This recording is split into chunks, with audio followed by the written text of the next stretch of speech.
그래서 1월, 2월 2달 만에 고등학교 2학년 과정을 다 마친대요. 워낙 똑똑한 애들이니까. 그러니까 걔네들이 다 예일대, 하버드대, 서울대 2학년 때 다 가는 거예요. 3학년 때까지 안 가. 2학년 때 다 가는 거야. 선행학습 하니까. 근데 첫날 공부를 하고 저녁에 양치를 하려고 그랬는데 치약을 안 갖고 왔더래. 그래갖고 한 방이 6명이 있었는데 5명한테 치약을 빌려달라고 그랬더니 치약을 빌려주는 애가 한 명도 없더래요. 안 빌려주더래. 왜 안 빌려줘요? 만약에 내가 치약을 빌려줘갖고 얘가 양치를 잘해갖고 다음날 건강하게 일어나고 공부를 열심히 하면 되겠어요? 안 되겠어요? 내 경쟁자가. 얘네들은 경쟁자로 보이는 거예요. 친구로, 동료로 안 보이는 거예요. 그래갖고 뭐를 해야 돼? 1등을 해야 돼. 그래갖고 뭘 해야 돼? 출세를 해야 돼. 협동, 이해, 양보, 배려, 이런 거 안 배워요. 이런 거 안 배워요. 경쟁, 1등, 출세, 돈, 이걸 배우는 거예요. 얘가 생각을 해보니까 그때 우울증이 온 거예요. 이게 뭐냐. 근데 걔가 나한테 정말로 울부짖으면서 한 얘기가 있어요. 신부님, 나는 내 인생을 돌아봐서 16년 동안 즐거웠던 추억이 하나도 없어요. 공부한 거 외에는 생각나는 게 하나도 없다는 거예요.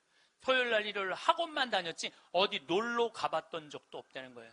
그러니까 추억이 하나도 없는 애들이 툭 먹고 가는 거예요. 그리고 그중에 진짜 4당 오락 4시간 자면은 합격, 5시간 자면은 떨어져. 그러니까 4시간밖에 안 자고 공부만 하는 애들이 서울대학 가는 거예요. 그중에 정말 도서관에서 머리통이 터져라 공부하는 애들이 사법고시, 행정고시 보는 거예요. 그리고 그중에 진짜 똑똑하고 출세 욕구 있는 애들이 국회의원이 돼갖고 지금 대한민국을 통치하고 있는 거예요. 여러분들 대한민국 요즘 국회 보면 맨날 서로 협동하고 이해하고 양보하고 배려해요? 맨날 머리통이 터지게 싸우지 않아요? 대한민국 국회의원은 누가 만들어낸 거냐면 여러분들이 만들어낸 거예요. 대한민국 모든 사람들이 만들어낸 거예요. 대한민국 국회는 대한민국 교육의 결정체예요. 만약에 대한민국 교육이 협동하고 이해하고 양보하고 배려하는 걸로 가르쳤다면 우리나라 국회의원들 서로 항상 서로 여야가 합의 보고 협동하고 양보하고 그렇게 나갔을 거야. 근데 초등학교 때부터 그렇게 배운 적이 없어. 경쟁하고 1등하고 출세하고 자기 잘난 것만 배웠어. 그러니까 지금 국회가 저러고 있는 거예요. 내가 보기엔 올해도 예산안이 처리가 될지 안 될지, 그러니까 이게 답답한 거예요. 그러니까 타협, 양보, 이해, 배려가 생기지가 않는 거예요.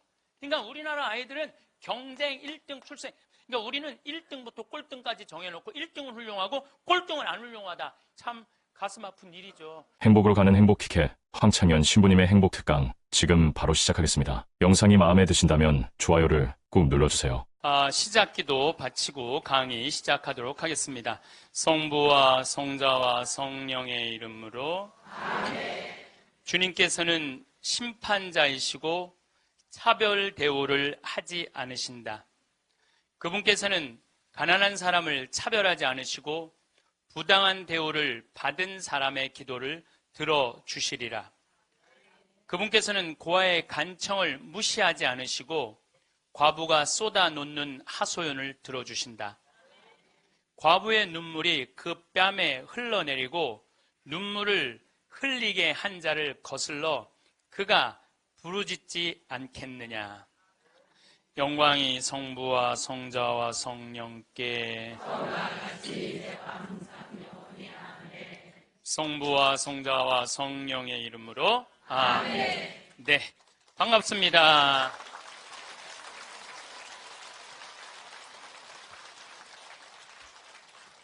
세상에 가장 허망한 약속이 뭐냐면 나중에 뭘 한다는 거예요. 나중에. 나중에. 제가 여러분들한테 강의 때 이렇게 말씀드렸어요. 여러분들 여행은 가슴이 떨릴 때 가야지 다리가 떨릴 때 가면 안 됩니다. 기억나세요? 그런데 대개 한 50에서 60 되신 분들이 이때 여행을 가고 싶어. 말대로 여행을 가고 싶은데 지금 애도 교육도 시켜야 되고 결혼도 시켜야 돼. 그러니까 신부님 나중에 간다고. 나중에는 없어요. 가려면 언제 가야 돼? 지금 가야 돼. 지금. 금 중에 제일 소중한 금이 황금도 아니고 소금도 아니고 지금이에요, 지금. 여러분들 중에 이런 분들이 있어요.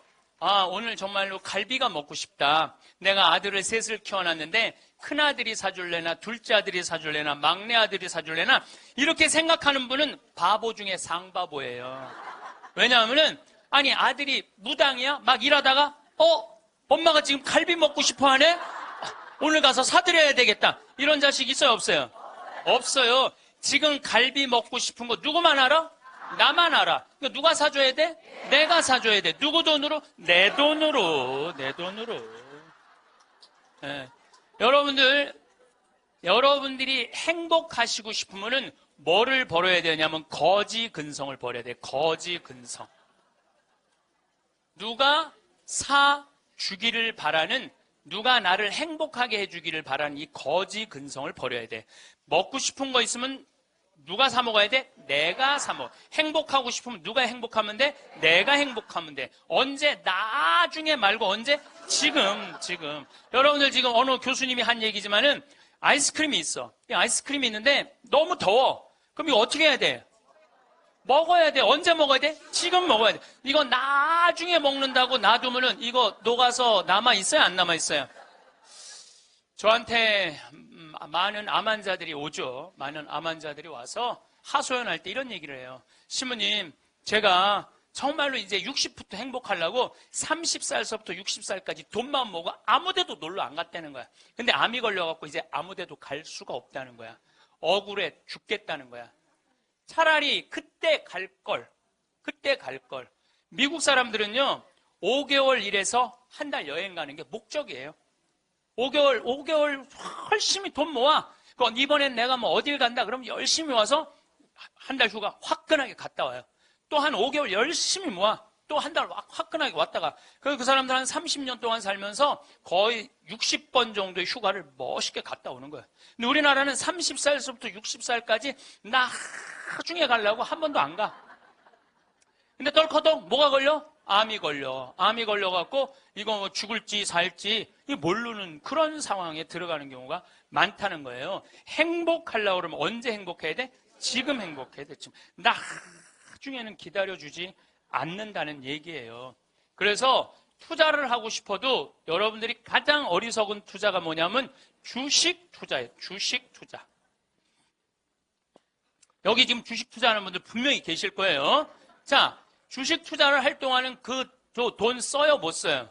못 써요. 그런데 제가 모 은행의 지점장들 300명한테 강의를 한 적이 있어요.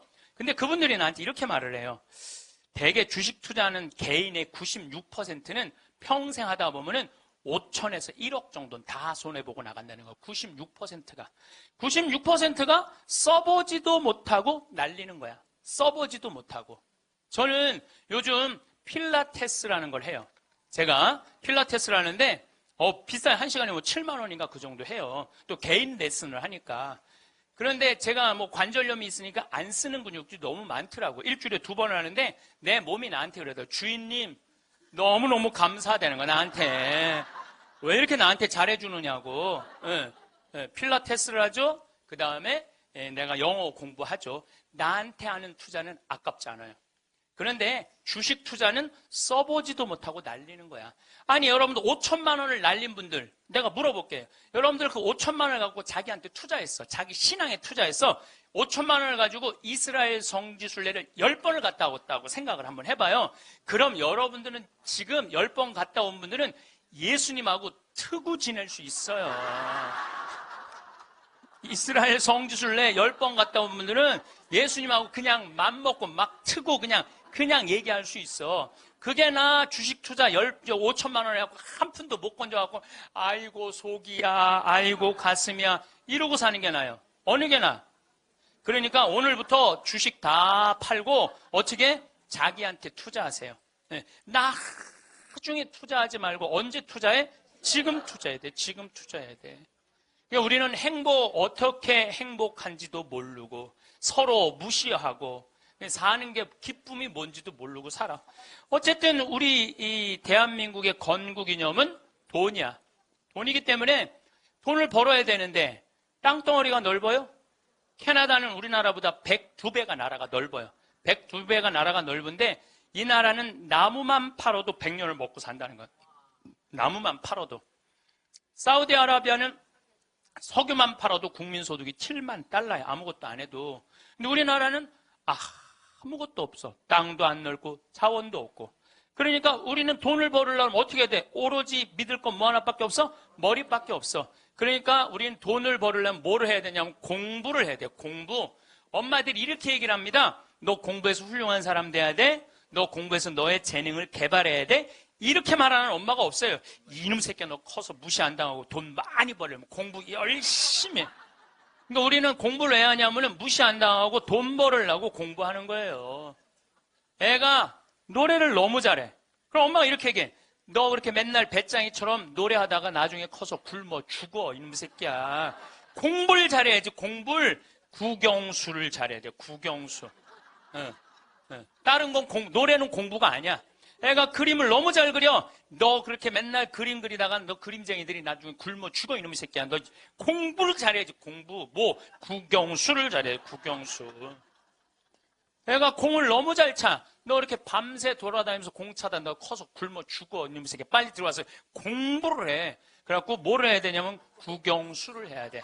그래서 우리나라는요. 학교를 다니면 다닐수록 자기 재능을 죽이는 교육을 하는 거예요. 여러분들 노래 잘하고 공 잘 차고 그림 잘 그리고 물건 잘 만드는 거 제주고 공부 중에 공부예요. 근데 우리는 그걸 공부라 생각 안 해. 오로지 공부는 뭔 줄만 알아? 국영수만 공부를 알고 있어. 국영수만. 전인지 선수 알죠? 전인지 선수 골프 선수예요. 키가 175cm에 나보다 10cm가 더 커요. 나는 원래 167cm였는데 줄었어. 2cm가. 줄었어. 나보다 어쨌든 10cm가 더 커요. 지금 현실적으로는. 그런데 이 전인지 선수가 올해 US 오픈, 일본 오픈, 한국 오픈, 또 한국에서는 5승을 했어요. 그래갖고 올해 21살짜리가 벌은 돈이 20억이 넘어요. 한 해만.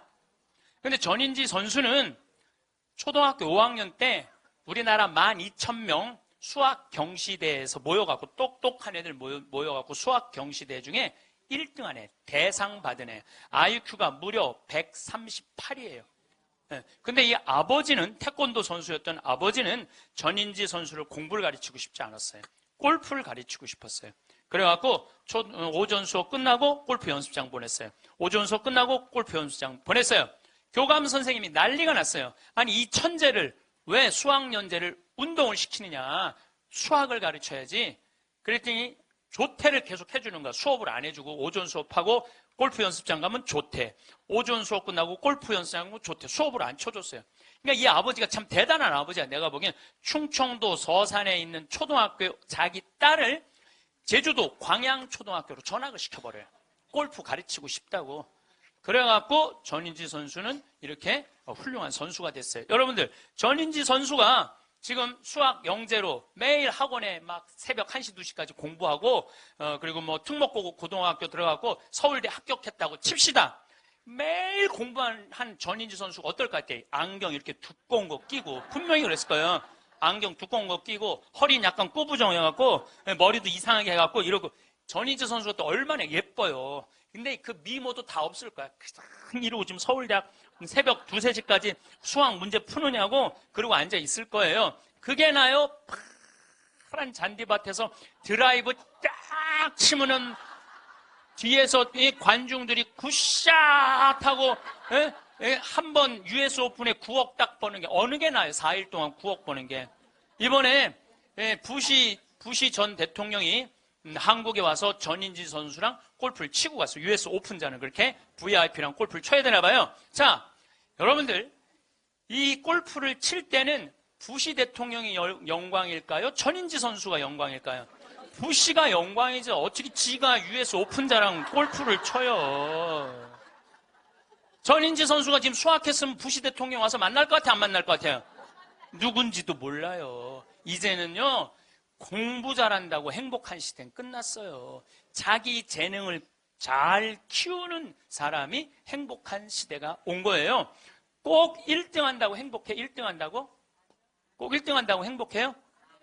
나는 고등학교 다닐 때 전교 610명 중에 597등 한 사람이야. 597등. 내 뒤에 딱 13명 있었어. 13명. 고등학교 1학년 때 정말 내 성적이에요. 그런데 작년이 내가 고등학교 졸업한 지 30년 되는 해. 작년이 30년이 되면은 홈커밍 데이 행사를 한대요. 홈커밍 데이 행사라는 건 뭐냐면은 30년 만에 고등학교 졸업한 친구들끼리 다 모여 호텔에서. 그래갖고 선생님 모셔다가 절도 하고, 그 다음에 누가 출세했는지, 누가 돈 많이 벌었는지, 누가 잘 사는지 못 사는지 확인하는 행사래요. 그게 나는 작년에 처음 들었어. 그런 게 있는 줄. 왜냐하면 난 고등학교 졸업하고 동창 모임을 단 한 번도 나간 적이 없어요. 왜냐하면 길이 다른데. 기숙사 생활 7년 하고 신학교 10년 하고 신부됐는데 친구들을 만날 일이 하나도 없었어요. 근데 내가 졸업한 고등학교는 지금 현역 국회의원이 3명 있어요. 당 대표도 하나 있어요. 우리 학교 졸업생 중에. 현역 국회의원이 3명이나 있어요. 그래서 우리 시의 시장님도 우리 학교 5년 선배야. 나하고도 아주 친해. 그러니까 명문이죠, 명문. 근데 이제 뭐 음악회도 하고 그 호텔에 모여갖고 하는데 초청 강의 시간이 있대요. 근데 동창들이 모여서 회의를 했대. 우리 학교 졸업생 중에 가장 훌륭하게 된 사람이 누구냐? 그 사람을 데려다가 강의를 듣자. 근데 나래, 나 597등. 아니 1등을 데려다가 듣지 왜 597등을 데려다 들어? 그거는 우리 학교 출신 중에는 정부에서는 현재 차관까지 올라가 있는 친구가 있대요. 차관까지. 꽤 명문 학교죠. 훌륭하게 된 사람은 나보다 훨씬 많아요. 근데 우리 친구들이 훌륭하게 된 사람을 초청한 게 아니에요. 자기가 하고 싶은 것 사는 사람을 초청한 거. 왜냐하면 난 중고등학교 때 가장 하고 싶었던 게 신부님이에요. 너무너무 신부님이 되고 싶었어요. 그래서 597등 가지고는 신학교 원서도 못 내는 거. 원서도 어디다가 원서를 내. 그래서 오로지 신학교 가고 싶은 그 욕구에 공부 열심히 했어요. 그래서 고등학교 2학년 때는 전교 25등까지 올라갔어요. 전교 25등. 이것도 진짜고 이것도 진짜예요. 네. 근데 내가 나온 고등학교는 그때만 해도 서울대 연고들 1년에 100명씩 갔어요. 1년에 100명씩. 그렇게 성적이 좋았는데도 나는 서울대 연고대 관심도 없었어요. 오로지 어디만 관심이 있으면 신학교. 내 최고의 목표는 신학교예요. 신학교 합격을 했는데 온 세상을 다 얻은 것 같았어. 온 세상을. 그리고 신학교 7년 동안 정말 행복하게 지냈어요. 아니 먹여주지, 재워주지, 얼마나. 그리고 신경 하나도 안 쓰게 여자도 못 만나게 하지. 얼마나 좋아. 얼마나 행복해요. 그 서품을 받았는데 보좌 신부 3년을 했는데 16,000명 본당, 14,000명 본당, 5,000명 본당 보좌 신부를 했어요. 근데 우리 천주교 교우들 보좌 신부 바라보는 눈이 어떠냐면 하트야, 하트. 얼마나 보좌 신부를 사랑해요. 그 28, 29, 30살에 그렇게 사랑받을 수 있는 젊은이가 얼마나 됐어요. 만약에 내가 장가를 갔다 하면은 그때 맨날 마누라한테 두들겨 맞으면서 마누라가 그래서 나가 죽어! 그렇게 살 거면 맨날 그런 소리 들었을 거야. 그런데 사제가 되니까 그렇게 사랑을 받고 본당부 신부 10년 동안은 교우들이 나를 떠받들고 업고 다녔어요. 정말 나는 평택 비전동, 경기도 광주 오포 능평성당 두 본당의 교우들한테 정말 감사해요. 부족한 것이 참 많은 신부임에도 불구하고 정말로 전 세계에서 대한민국 교우들처럼 신부들한테 잘하는 교우가 어디 있어요. 10년 행복하게 지냈죠. 그리고 이제 강원도 평창에 가서 산 지 12년이 되는데 정말 요즘 같은 경우는요, 아침에 마당에 딱 쓰면 물 한 개 펴요. 밤낮 기온차가 할 때 물 한 개가, 여러분들 물 한 개 피는 거 어떤 거 모르죠? 쫙 펴올라요, 그냥. 눈에 보여요. 그리고 단풍이 쫙 있지, 마당에, 생태마을 마당에 딱 앉아서 강을 내려다보면 근심 걱정이 하나도, 걱정할 게 뭐 있어? 마누라가 있어, 자식이 있어, 근심 걱정이 하나도. 얼마나 행복해. 그러니까 친구들이, 동창들이 와서, 나한테 와서 보는 거, 야, 너 정말로 행복해 보인다. 왜냐하면 하고 싶은 일을 하니까. 하고 싶은 일을 하니까 행복한 거예요. 1등이 행복한 게 아니에요, 여러분들. 정말 행복한 거는요, 꼴등도 행복한 나라가 행복한 거예요. 1등이 행복한 나라는 행복한 나라가 아니에요. 작년에 서울에 또 잘 사는 동네에 48살 먹은 명문 사립대 나온 사람이 자기 부인 43살 부인 죽이고 13살, 8살 딸 목 졸라 죽였어요. 아시죠? 근데 이 집이 아파트가 11억이래. 11억인데 이 주식 잡아서, 근저당을 잡아서 5억을 날렸대요. 5억을. 그리고 6억이 남은 거죠. 그런데 이제 날리고 난 다음에 왜 죽였느냐? 더 이상 강남에서 최고의 생활을 할 수 없다면 얘네들이 자괴감을 느낄 거라는 거야. 이렇게 사느니 차라리 죽는 게 낫다고 그러고 부인도 목 졸라 죽여, 딸들도, 멀쩡한 딸들도 목 졸라 죽인 거예요. 그러면 11억 아파트에 5억 날리면은 얼마 남는 거예요? 6억 남죠? 부인 통장에 3억 현찰이 있었대. 부인이 차분히 돈을 모아놔서. 그럼 9억이야. 꼭 강남에서 살아야 돼? 그 9억을 가지고 평창에 와서 살면은요, 평창에 와서 살면요, 갑부예요. 우리 땅 좋은 거 하나에 15만이 한 평에. 그러면 한 300평 사봐야 한 4,500만 원, 5천만 원이에요. 그리고 집 기가 막히게 잘 지면은요, 한 1억 5천이면 정말 이 서울의 어떤 집보다 멋있게 질 수 있어. 그래봤자 2억이야, 2억. 그리고 7억이 현찰로 남으면요, 평창에서 갑부로 살 수 있어요. 근데 우리는요, 1등에만 목을 매기 때문에 내려앉는 걸 할 줄 모르는 거예요. 내려앉는 걸 할 줄 모르는 거예요. 여기 있는 분들도 가만히 있어요. 난 망했어. 그리고 가만히 정신 차려보면 그래도 건질 게 많거든. 그런 거 정리해갖고 평창에 오면 다 되는 건데, 여기서 살라고 그러니까 힘든 거예요. 여기서 살라고 그러니까. 그러니까 1등병을 고쳐야 돼요. 1등병을. 자기가 하고 싶은 거 하고 사는 게 제일 좋은 거예요. 우리 집에 조카가 하나 있는데 3년 전에 내가 잠비아를 데리고 갔다가 얘가 말라리아에 걸렸어요. 그래갖고 여러분 1년에 말라리아로 걸려 죽는 숫자가 얼마냐면 300만 명이에요. 300만 명. 예. 근데 처음에는 말라리아인지 모르고 독감인 줄 알고 계속 수원에 있는 병원에 있었어. 근데 보니까 이게 치료가 안 되는 거야. 점점 백혈구 수치가 올라가는 거야. 죽기 직전까지 올라간 거죠. 너무너무 놀래갖고 내가 여기 서울 국립의료원에 입원을 시켜놓고 마침 서울대병원에 내가 강의를 나가니까 전화해갖고 최고로 좋은 감염내과 의사 찾아서 우리 조카 좀 내가 조카 하나 잡게 생긴 거 아니에요. 지금 아프리카 데리고 가서 조카 좀 살려. 그리고 내가 그날 내 평생에 그렇게 간절하게 기도한 적이 없어. 하느님, 우리 조카만 살려주면 내가 열심히 살겠습니다. 딴 생각 안 하고 내가 열심히 기도했어요. 조카가 살아났어요. 기적같이 살아났어요. 정말 죽으려고 그러는 애가 살아났어요. 근데 얘가 그 말라리아 걸리기 전에는 화학과를 다녔어요. 근데 별로 행복해 보이지 않더라고, 애가. 화학과를 다녔던 애가. 근데 말라리아 치료되고 난 다음에 학교를 때려쳤어요. 얘가 어렸을 때 성우를 하고 싶어 했어요. 그래서 뭐 바이올린도 배우고 피아노도 배우는 아이예요, 원래는. 근데 화학과를 간 거야. 바이올린하고 피아노 배우는 애가, 성우하고 싶은 애가 화학과를 가니 얼마나 한심해요. 그랬더니 나한테 그러는 거야. 삼촌, 내가 학교 때려쳤어. 그래서 왜? 그랬더니 내가 죽음 직전까지 가보니까 내가 좋아하는 걸 하다가 죽는 게 자기가 옳게 사는 거라는 생각이 들더래요. 그래서 얘가 공부를 해갖고 뮤지컬 학과를 들어갔어요. 뮤지컬 학과를 들어가고 아니 가자마자 장학금을 받고 다니는 거. 화학과 다닐 땐 장학금 하나도 받지 못했던 애가 자기가 좋아하는 걸 하면은 되는 거예요. 뭐 청음은 만점이래요.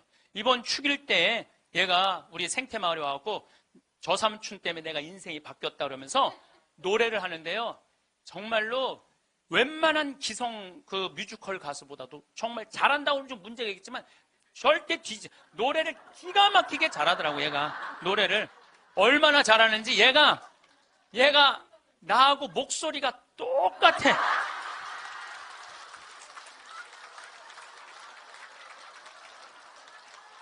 막 내가 심장이 떨리더라고, 심장이. 그런데 그 아버지인 우리 둘째 형이 나한테 하는 얘기가 지금 쟤는 대한민국에서 제일 행복한 애라고. 자기가 하고 싶은 걸 하니까. 예. 그래서 내가 그 아이를 볼 때마다 너무 기특해갖고 이번 주 토요일 날도 노트라듬 드 파리라는 뮤지컬을 내가 끊어줬어요. 최고 좋은 좌석에 너 가서 보라고. 그러니까 애가 자기가 하고 싶은 걸 하니까 박수를 쳐주고 싶은 거야. 여러분들도 정말 자녀들을 사랑한다면 여러분들이 좋아하는 국영수를 가르치지 말고 국영수를 가르치지 말고 자녀가 좋아하는 걸 찾아줘야 돼요. 그래서 우리는 1등을 해갖고 어딜 들어가야 돼? 서울대학을 들어가야 돼. 이게 행복 공식이야. 돈을 벌으려면은 공부를 잘해야 되고 공부를 잘해서 1등을 하고 1등을 해갖고 서울대학을 들어가야 돼. 근데 여러분들 우리나라 자살률 최고 높은 학교가 어딘 줄 아세요? 아니에요. 카이스트예요. 카이스트 아이들이 요 3년인가 4년 만에 9명이 자살을 했어요. 9명이 자살을 했어요. 공부 잘한다고 행복한 거 아니에요. 공부 잘한다고 하고 싶은 일을 하는 게 행복한 거예요. 서울대학을 들어가야지 행복하고 인생에 성공했다는 이 대한민국 사람들의 머리를 뜯어 고쳐야 된다는 거예요. 근데 여러분들 우리나라 자살률 최고 높은 학교가 어딘 줄 아세요? 아니에요. 카이스트예요. 카이스트 아이들이 요 3년인가 4년 만에 9명이 자살을 했어요. 9명이 자살을 했어요. 공부 잘한다고 행복한 거 아니에요. 공부 잘한다고 하고 싶은 일을 하는 게 행복한 거예요. 서울대학을 들어가야지 행복하고 인생에 성공했다는 이 대한민국 사람들의 머리를 뜯어 고쳐야 된다는 거예요. 그러니까 대한민국 엄마들은 임신을 하면은 내 뱃속에 생명이 들어왔다는 생각 안 한다니까. 임신을 하는 순간 내 뱃속에 서울대학 C가 들어왔다. C. 사람으로 안 보여. C로 보여. C로. 근데 요즘 젊은 엄마들은 내가 요즘 또 알아보니까 한글만 안 가르친대요. 아침에 일어나고 애한테 한다는 소리가 Good morning, my baby. How are you today? 영어로 하는데 영어로. 정신이 나간 거죠. 그래갖고 엄마의 태를 10달 만에 열고 나왔어. 세상이 얼마나 멋있어요. 하늘도 예쁘고 단풍도 예쁘고 구름도 예쁘고. 그래갖고 베란다 창문을 통해서 구경 좀 하려고 그랬더니 마음 급한 엄마가 너 지금 그거 볼 시간이 어디 있어? 1살짜리한테 한쪽 창문에 가나다라 마바 차타카타 붙여놓고 반대쪽 창문에는 A, B, C, D 붙여놓고 누워서 모빌이 돌아가는데 기억, 니은, 지글, 리을이 돌아가는 거예요. 자, 저는 이 이야기를 20년째 하고 있어요. 왜냐하면은 내가 가정방문 다녀보면서 제일 꼴배기 싫은 게 애방에 글자, 숫자, 영어 더덕더덕 붙여놓는 거예요. 그게 애를 위한 일이 아니거든요. 애를 정신을 혼란하게 만드는 거예요. 발도르프 교육이라고 있어요. 독일에서 이 1차 세계대전 끝나고 난 다음에 담배 공장에서 처음으로 한 교육이에요. 근데 이게 가장 인간한테 인권을 존중해주는 교육이래요. 이 발도르프 교육은 유치원 때부터 대학 졸업할 때까지 등수가 없어. 등수가 없어. 누가 1등인지 누가 꼴등인지 몰라. 그리고 이 발도르프 교육에서는 사람을 어떻게 등수로 먹이느냐 이거예요. 사람 어떻게 등수로 평가하느냐 이거예요. 등수가 없어요. 그리고 지금 노르웨이, 핀란드, 덴마크, 네덜란드 다 등수 없어요. 우리나라처럼 1등급부터 15등급, 20등급 나눠놓는 나라가 없다니까요. 참 불행한 거예요. 이건 교육이 아니에요. 교육이. 근데 이 발도르프 교육에서 가장 하지 말아야 되는 거 머리맡에 모빌 달아놓지 말라는 거예요. 애기한테 모빌 달아놓으면 절대 안 된다는 거예요. 생각을 해봐요. 하루 종일 가나다라 갖고 놀고 ABCD 갖고 놀고 1, 2, 3, 4 갖고 놀았어. 너무 피곤해. 그래서 잤어 밤에. 자고 한 8시간 잤어. 오늘 하루를 개운하게 시작해볼까? 눈을 딱 떴는데 기억, 니은, 지글, 리을이 돌아가. 이게 애들한테 보통 스트레스가 아니라는 거예요. 그런 애들이 커서 다 치약 한 통을 다 짜서 동료 병사들을 먹이는 거예요. 그런 애들이. 그러니까 우리나라 애들은요, 어렸을 때부터 너무 스트레스를 받아갖고 중학교 2학년만 되면 폭발하는 거예요. 그래서 중2병이 나오는 거예요. 부모가 너무너무 괴롭혀갖고, 작년에 부산에서 한 초등학교가 선생님이 2학년인데 22명이 한 반인데 다음 중간고사 볼 때 만점 받는 애부터 밥 먹인다고. 그래서 국어, 수학을 중간고사에 봤대요. 근데 4명이 22명 중에 4명이 만점을 받았대. 4명한테 그랬대. 니네들 만점 받았으니까 밥 먼저 먹으라고. 그리고 18명한테 니네 시험 못 봤으니까 밥 나중에 먹으라고 그러고 급식을 성적순으로 한 거죠. 애들한테 갑질 가르치는 거예요. 너 공부 잘하니까 뭐도 먼저 먹어도 돼? 밥도 먼저 먹어. 어렸을 때부터 공부를 잘하면 특권을 누리게 가르치는 거예요. 그래서 갑질이 나오는 거예요. 그래서 어렸을 때 공부 잘하면 밥도 먼저 먹어도 돼. 그러니까 얘네들은 항상 먼저 먹었어. 뭐든지. 그러니까 나중에 무슨 판사, 검사, 국회의원, 장관 돼도 항상 먼저 먹어도 돼. 돈도 먼저 먹어. 뭐든지 먼저 먹어. 남들보다 먼저 먹어, 돈도. 근데 항상 평생을 먼저 먹어갖고 먹었는지 기억도 안 나. 기억도 안 나는 거예요. 기억도 안 나는 거예요. 이게 우리나라 교육에서 잘못된 거예요. 만약에 선생님이 이렇게 교육했다면 얼마나 좋을까요? 18명한테 니네들 시험 못 봤으니까 먼저 밥 먹고 기운 내서 공부 열심히 해. 그리고 4명한테 니네들 양보하면 쟤네들한테 좋을 것 같아. 이랬다면 이 교실 안이 훨씬 화기애애했을 거예요. 만점 맞는 애 먼저 먹으라고 18명 나중에 먹는 애들 시험도 못 봤는데 밥도 나중에 먹으래. 기분 좋을 것 같아요? 나쁠 것 같아요? 기분 나쁘죠. 학교 다니면서 기분 나쁜 거죠. 근데 얘네들은 또 집에서는 독상을 차지할 수 있어. 집에서만은. 그래갖고 집에서 엄마한테 성적 주고 행복하게 밥을 먼저 먹었어. 집에서는. 근데 문제는 엄마예요. 행복하게 밥 먹는 애 한번 쳐다보고 성적표 한번 쳐다보고 행복하게 밥 먹는 애 한번 쳐다보고 성적표 쳐다보다가 해서는 안 될 말을 해요. 야 이놈의 새끼야, 이 성적 받고 밥이 목구멍으로 넘어가냐.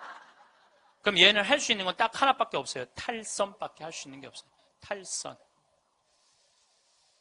제가 몇 년 전에 우리나라 최고 좋은 특목고등학교 합격한 여학생이 저를 찾아왔어요. 우울증에 걸려갖고. 얘는 우울증에 걸리니까 머리를 안 깎았어요.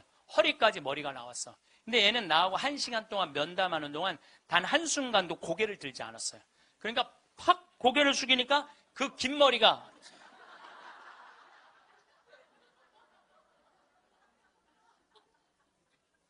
나는 걔 얼굴을 1시간 동안 못 봤어요. 까만 머리만 봤어. 까만 머리만. 근데 얘가 하는 말이 이런 말이에요. 자기는 초등학교 4학년 때까지 너무 행복했대요. 공부도 잘하고 시골에서. 근데 선생님이 엄마를 부르더니 얘는 여기다 놓기 너무 아까운 애라고. 공부를 너무너무 잘하니까 평촌으로 보내라고. 학원만은. 그래서 평촌으로 엄마가 전학을 보냈대요. 근데 여러분들 이거 생각해야 돼요. 아이는 전학을 한번 가면은 엄마 뱃속에서 새로 태어난 것 같이 새로운 환경에 놓인대요. 친구 새로 만나야지, 선생님 새로 만나야지, 가는 길 다르지. 그만큼 힘든 거야, 전학을 한번 가면은. 근데 가자마자 전교 1등을 했대요. 그러니까 바로 왕따를 당했대요. 바로 왕따를 당했대요. 그냥 사는 게 너무너무 학교 다니는 게 지겨웠대요. 근데 오로지 공부 잘하니까. 거기서 너무너무 공부를 잘하니까 선생님이 엄마를 부르더니 얘는 평촌에 놓기 너무 아깝다고 일산으로 보내라고. 일산으로 갔대요. 중학교 올라가고 일산에서도 공부를 너무 잘한 거야. 그때 선생님이 엄마를 부르더니 얘는 여기다 놓기 너무 아깝다고 강남으로 보내라고. 강남으로 간 거예요. 그래서 우리나라 최고 좋은 특목고등학교 합격을 했어요. 이 아이가. 합격을 했는데 우리는 특목고등학교 3월 달에 들어가는 게 아니고 우리 일반고등학교는 3월에 가잖아요. 특목고등학교 1월 달에 기숙사에 들어간대요. 그래서 1월, 2월 2달 만에 고등학교 2학년 과정을 다 마친대요. 워낙 똑똑한 애들이니까. 그러니까 걔네들이 다 예일대, 하버드대, 서울대 2학년 때 다 가는 거예요. 3학년 때까지 안 가. 2학년 때 다 가는 거야. 선행학습 하니까. 근데 첫날 공부를 하고 저녁에 양치를 하려고 그러는데 치약을 안 갖고 왔더래. 그래갖고 한 방이 6명 있었는데 5명한테 치약을 빌려달라고 그랬더니 치약을 빌려주는 애가 한 명도 없더래요. 안 빌려주더래. 왜 안 빌려줘요? 만약에 내가 치약을 빌려줘갖고 얘가 양치를 잘해갖고 다음날 건강하게 일어나고 공부를 열심히 하면 되겠어요? 안 되겠어요? 내 경쟁자가. 얘네들은 경쟁자로 보이는 거예요. 친구로 동료로 안 보이는 거예요. 그래갖고 뭐를 해야 돼? 1등을 해야 돼. 그래갖고 뭘 해야 돼? 출세를 해야 돼. 협동, 이해, 양보, 배려 이런 거 안 배워요. 이런 거 안 배워요. 경쟁, 1등, 출세, 돈 이걸 배우는 거예요. 얘가 생각을 해보니까 그때 우울증이 온 거예요. 이게 뭐냐. 근데 걔가 나한테 정말로 울부짖으면서 한 얘기가 있어요. 신부님, 나는 내 인생을 돌아봐서 16년 동안 즐거웠던 추억이 하나도 없어요. 공부한 거 외에는 생각나는 게 하나도 없다는 거예요. 토요일 날 일요일 학원만 다녔지 어디 놀러 가봤던 적도 없다는 거예요. 그러니까 추억이 하나도 없는 애들이 특목고 가는 거예요. 그리고 그중에 진짜 4당 오락 4시간 자면은 합격, 5시간 자면은 떨어져. 그러니까 4시간밖에 안 자고 공부만 하는 애들이 서울대학 가는 거예요. 그중에 정말 도서관에서 머리통이 터져라 공부하는 애들이 사법고시, 행정고시 보는 거예요. 그리고 그중에 진짜 똑똑하고 출세 욕구 있는 애들이 국회의원이 돼갖고 지금 대한민국을 통치하고 있는 거예요. 여러분들 대한민국 요즘 국회 보면 맨날 서로 협동하고 이해하고 양보하고 배려해요? 맨날 머리통이 터지게 싸우지 않아요? 대한민국 국회의원은 누가 만들어낸 거냐면 여러분들이 만들어낸 거예요. 대한민국 모든 사람들이 만들어낸 거예요. 대한민국 국회는 대한민국 교육의 결정체예요. 만약에 대한민국 교육이 협동하고 이해하고 양보하고 배려하는 걸로 가르쳤다면 우리나라 국회의원들 서로 항상 서로 여야가 합의 보고 협동하고 양보하고 그렇게 나갔을 거야. 근데 초등학교 때부터 그렇게 배운 적이 없어. 경쟁하고 1등하고 출세하고 자기 잘난 것만 배웠어. 그러니까 지금 국회가 저러고 있는 거예요. 내가 보기엔 올해도 예산안이 처리가 될지 안 될지 그러니까 이게 답답한 거예요. 그러니까 타협, 양보, 이해, 배려가 생기지가 않는 거예요. 그러니까 우리나라 아이들은 경쟁 1등 출세, 그러니까 우리는 1등부터 꼴등까지 정해놓고 1등은 훌륭하고 꼴등은 안 훌륭하다. 참 가슴 아픈 일이죠. 핀란드 유치원하고 우리나라 유치원하고 자전거를 한 대 갖다 놓고 어린이집 놀이터에 이 자전거를 갖고 정말로 얘네들이 잘 노나 실험을 했어요. 근데 핀란드에는 20명이 있는데 한 명이 막 타고 노는데 다른 애가 아무도 안 건드려. 그래서 얘는 또 타고 놀더니 제자리에 갖다 놔. 다음 애가 또 타고 놀아. 그 다음 애가 또 타고 놀아. 그래갖고 20명이 1시간 내에 다 타고 놀았대요. 그런데 우리나라에는 딱 20명이 그 자전거, 새 자전거를 보더니 20명이 매달려갖고 네가 먼저 타내냐 내가 먼저 타내냐 싸워갖고 1시간 동안 한 명도 못 탔다는 거예요. 자, 여러분들 이게 EBS에서 5년 전에 한 실험이에요. EBS에서 5년 전에 한 실험이에요. 똑같은 자전거를 놓고 핀란드 애들은 다 타고 놀았는데 똑같은 자전거를 놓고 우리나라 애들은 한 명도 못 탔어요. 우리나라엔 지금 먹을 재산이 너무너무 많아. 나눌 게 너무너무 많아. 그런데 아무도 못 가죠. 너도 못 갔고 나도 못 갔고. 하늘에서 붕 떠 있어. 천국은 나누느냐 나누지 않느냐로 결정돼요. 천국과 지옥은. 여러분들 하느님이 제가 늘 말씀드리잖아요. 하느님이 째째한 분이 아니에요. 천당, 지옥 다 먹을 거 상다리가 부러지게 차려놔. 너무 많이 차려놓으니까 상이 너무 커. 그러니까 젓가락이 저기까지 먹어야 되니까 우리 팔 2배만 해. 전부 다 젓가락이. 천국에 가보니까 살이 다 통통 쪘어. 왜 쪄? 이걸 집어갖고 저쪽에 있는 애한테 너도 한번 먹어봐. 너도 한번 먹어봐. 너도 한번 먹어. 서로 먹여주는데 지옥은 자기 팔보다 2배 긴 젓가락을 쥐고 저만 먹으려고. 이 자전거하고 이거하고 똑같은 거예요. 우리나라도 지금 똑같아요. 우리나라 정말 돈이 많은 나라인데 다 여유가 생겼는데 아직도 자기 입에만 집어넣으려고 그래. 자기 입에만 집어넣으려고 그러는 거야. 그러니까 협동, 이해, 양보, 배려가요. 미래 세계는 성공할 수 있는 길이에요. 경쟁, 1등, 출세가 성공의 길이 아니에요. 빌 게이츠가 며칠 전에 얘기했잖아요. 미래 세계는 나누는 나라가 경쟁이 있는 나라라고. 나누는 나라가 경쟁이 있는 나라라고. 제가 1년에 도로를 9만 킬로를 다녀요. 내 차로 9만 킬로. 택시 기사들이 1년에 얼마를 뛰느냐면 4만 5천 킬로를 뛰어요. 근데 나는 9만 킬로를, 나는 택시를 했어도 택시 기사들보다 2배 돈을 더 벌었을 거야. 9만 킬로를 뛰니까.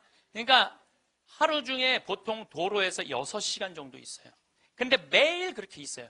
그러니까 도로에서 벌어지는 일은 세상 어느 누구보다도 내가 많이 알아요. 오늘도 영동고속도로로 나왔는데 영동고속도로가 4차선이야. 4차선이면은 1차선은 추월차선이에요. 추월차선. 추월하면 들어가 줘야 돼요. 추월하면 들어가 줘야 되고 추월하면 들어가 줘야 돼요. 왜냐하면 뒤에 바쁜 차들 가라고. 내가 이탈리아를 가보니까 이탈리아는요, 1차선이 보통 130에서 140으로 달려요. 추월하는 차들이니까 쫙쫙. 그리고 만약에 100km로 달리는 차들이 있으면은 막 뒤에서 상향등을 막 켜요. 비키라고. 그러면은 막 달리다가도 뒤에서 막 상향등을 켜잖아요. 내가 지금 천천히 가나. 바로 빠져줘요. 내가 그걸 보고 내가 촌놈 유럽 여행기에 그 책에도 썼지만은 너무 신기한 거야. 그냥 쉑쉑 가는 거예요. 그리고 바로바로 비켜주고. 너무 신기하더라고요. 근데 우리나라는요, 1차선에서 시속 95km로 앞에는 3km가 뻥 뚫려 있어. 그래도 단 한 번도 차선 안 바꿔요. 자기 때문에 뒤에 1km가 꽉 막혀 있는데도 한 번도 차선 안 바꿔요. 오로지 1차선으로만 가.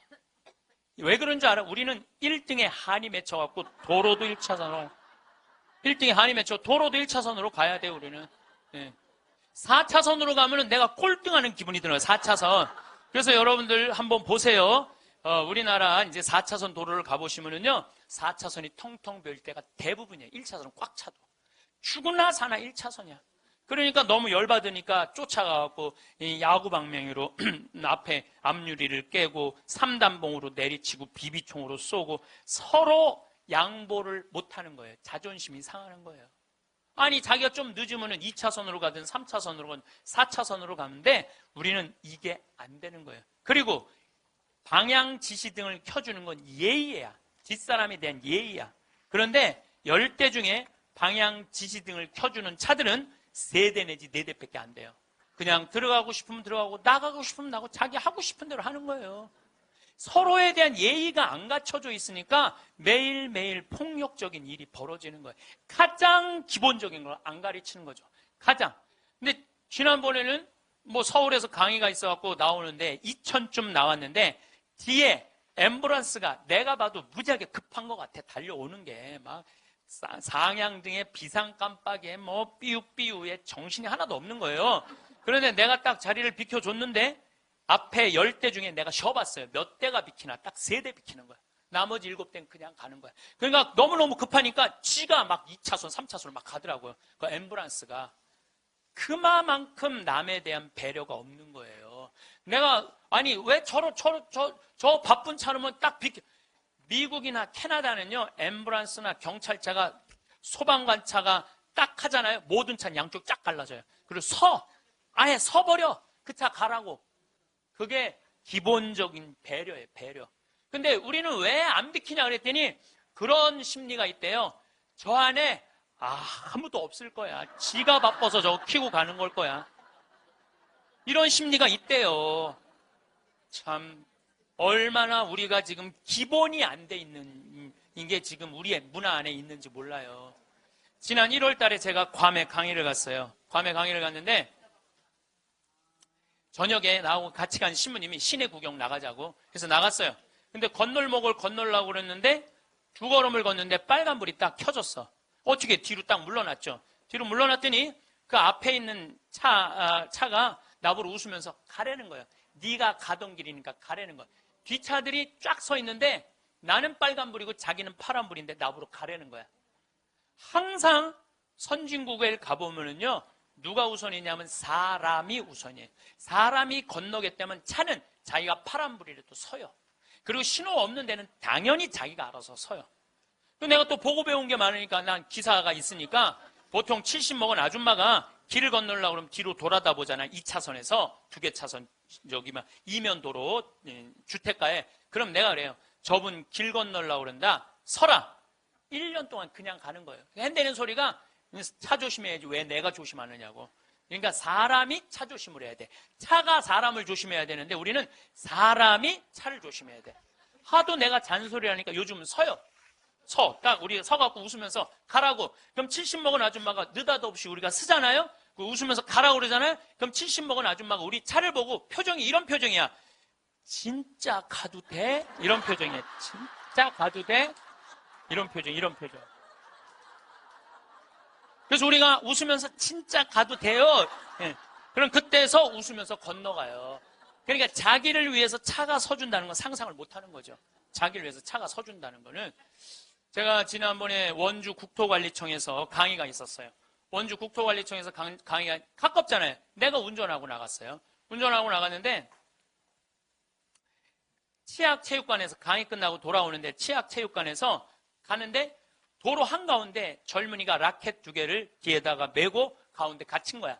걔네들이 차들이 싱싱 달리더라고. 건널목 한가운데 갇혀 있는데. 그래서 내가 차를 딱 세웠어요. 내가 쓰니까 뒷차들도 다 섰죠. 한 개 차선이니까 다 서갖고 내가 쓰면서 웃으면서 건너가라고. 그랬더니 젊은이 둘이서 날 보고 하는 표정이 진짜 가도 돼? 이런 표정이. 진짜 가도 돼? 그래서 내가 진짜 가도 돼. 그랬더니 얘네들이 이 산더미만한 애들이 딱 건너가다가 갑자기 내 차로 몸을 돌리더니 90도 인사를 하고 가는 거예요. 걔네들 기분 좋게 건너가고 나 기분 좋은데 걸리는 시간이 3초밖에 안 걸렸어요. 3초. 근데 우리는 그 3초를 내놓지 못하는 거예요. 사람을 무시하는 거죠. 사람을 존중해 주는 게 아니라 사람을 무시하는 거예요. 제가 영어학원 다닌다고 이제 영어학원을 다니는데 이제 지하에다 주차를 해놓고 이제 올라와요. 주차 1층에서 이제 내려야 돼요, 저는. 근데 이제 3층, 4층에 중학교 애들 영어 이제 학원이 있어요. 그 딱 내리면은 1층에서 내리려면 애들이 한 20명 서 있어, 바깥에. 안에, 이 엘리베이터 안에 사람이 꽉 차 있어. 근데 내리는데도 걔네들 밀고 들어와요. 내리는데도. 학원은 다녀서 뭐해? 가장 기본적인 게 아무리 국영수를 잘하면 뭐해? 가장 기본적인 질서를 안 지키는데 지금 여러분들 자녀들한테 백날 공부 가르쳐 봐요. 남을 양보하고 배려하고 남에 대한 어떤 협동이라든지 이런 게 안 가르쳐주면 안 지켜지면 공부해나 마나예요. 지금 대한민국은요 밑빠진 독에 물 붓고 앉아 있는 거예요. 이건 교육이 아니에요. 진정한 교육은 뭐냐면 사람을 존중해 주는 거예요. 자유를 존중해 주는 거예요. 선택권을 주는 거예요. 그게 교육이고 그게 자유고 그게 민주주의예요. 그게 예수님이 원하는 거예요. 어느 누구도 무시하지 말라는 거. 이게 예수님이 원하는 거예요. 여러분들도 우리 삶 안에서 내가 얼마나 사람을 존중하고 사람을 배려하나 좀 생각을 해봐야 될 것 같아. 근데 이게 하루아침에 생긴 게 아니야. 하루아침에 사람을 무시하는 게 생긴 게 아니라니까. 조선 500년 내내 사람을 무시하는 문화가 배 있어요. 누가 조선이 선비의 나라라고 그래. 선비는 10%밖에 안 됐어요. 90%는 평민이고 노비야. 90%는 온데간데 없고 조선이 선비의 나라라고. 그 10%만 위한 나라야. 부자만을 위한 나라일 수가 있다는 거죠. 조선 500년에 대한 이야기는 다음 시간에 이야기하도록 하겠습니다. 그 사람을 만나면 이상하게 집에 돌아오는 길이 더 피곤했습니다. 이런 경험 한 번쯤 있으셨을 겁니다. 아무 일 없었는데 마음이 무겁고 괜히 내가 예민한가 싶은 날이요. 오래된 친구라 쉽게 끊을 수는 없지만 만나고 나면 늘 기분이 가라앉았습니다. 그래도 오랜 인연이니까 이 나이에 친구 하나라도 있어야지 하면서 스스로를 달랬습니다. 하지만 그 그래도라는 말이 나를 가장 지치게 만들고 있었던 건지도 모릅니다. 사람들은 나이가 들수록 친구를 잃는 걸 두려워합니다.